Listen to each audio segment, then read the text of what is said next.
Hello mga kaabians. Naglupok. So, wala akong makontent ngayon. So, manaan yung mga kaabians niya.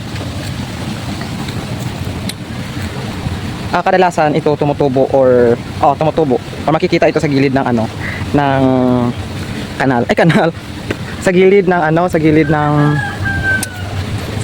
river. English na yung river. Sa gilid ng ilog. Ito karamihan talaga diyan makikita mo sa sa gilid ng ilog na tumutubo kahoy ito mga kaabians. And then yung kabataan ko or maliit pa kami, kapag magpunta kami sa ilog, ito kinukuha namin prutas. Prutas kasi daw ito kinakain, kaya nakatikim na ba kayo nito mga kaabians? So, ito na nga, mangunguha tayo. Makita ko sa inyo kung paano ito kainin. Parang mga siya, mga maliliit na grapes. Mabalahibo. Pagilan. May nag-agi si uncle. Nakibot kami si uncle. So ayun mga kaabians. So manguha tayo. So maraming hinog na siya kasi pula. Mapupula na sila. So kapag hinog na kasi yan is na siya reddish. So ito, nagkahulog na siya mga kaabians. And then maraming ibon dito pumupunta lalo na tanghali. So ganito yung niya mukha. Kasi ganito yung kinukuha namin dati mga kaabians, yung basta maliit pa ako, tapos yung pumupunta kami sa sa may farm. Wow, farm. sa sa maisan. Tapos grabe ang daming mga kaabians, nahulog, mahinog na. Hindi kasi namin pinapansin ng mga kabataan, ng mga bata dito kasi nga parang hindi na nila bigyang pansin. Hindi ko alam ano ang tawag nito. May tawag yata ito Nakalimutan ko kung ano pangalan. Basta kinakain ito mga kaabians. So kung alam yung pangalan nito, comment daw kayo.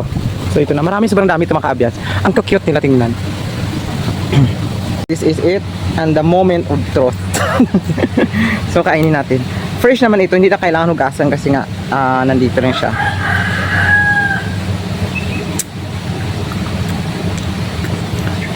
Hindi ko ma-describe yung lasa. Basta masarap lang siya. And then itong laman niya tubig lang siya. Hindi ko kinakain yung balat niya, yung tubig niya lang. Manamis-namis siya. Yun lang ma-explain. Manamis-namis. Ano ba kaya kaya? Tilis. Ha?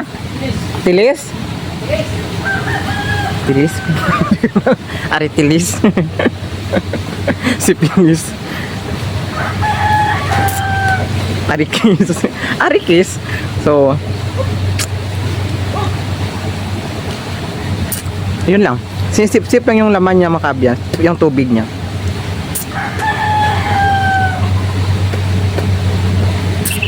Yun naman kaabians. So kung alam niyo ang pangalan niya, comment to kayo.